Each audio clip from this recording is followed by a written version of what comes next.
మా అన్నగానికి జాగా నాకంటే ఎక్కువ ఎట్లుంటదే చెప్పే. అరే తమ్మి ఏదో అయింది పోనీతి. ఇద్దరికి సమానంగా వంచిర్రే, కానీ వాడు తాపకింత జరిగిండే.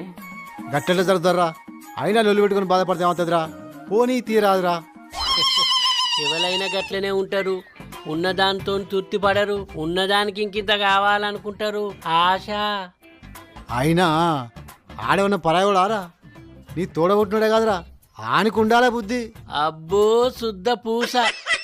నువ్వు శుద్ధులు చెప్తానవారా? నీ పక్క భూమి రంగాయది ఒడ్డు ఎక్కుకుంటా 20 గుంటలు కలుపుకున్నావట. నీకో నీతి మందికో నీతారా? నీ నీతులు చెప్పుడు. నీకెవడు చెప్పిండ్రా నేను కలుపుకున్నా అని? నాకు ఒకటి చెప్పన్నారా? నేను ఈ ఊరు మనిషిని కాదా? నాకు తెలియదా? ఊరంతిదే అనుకుంటారు. అసలు మా మధ్యలో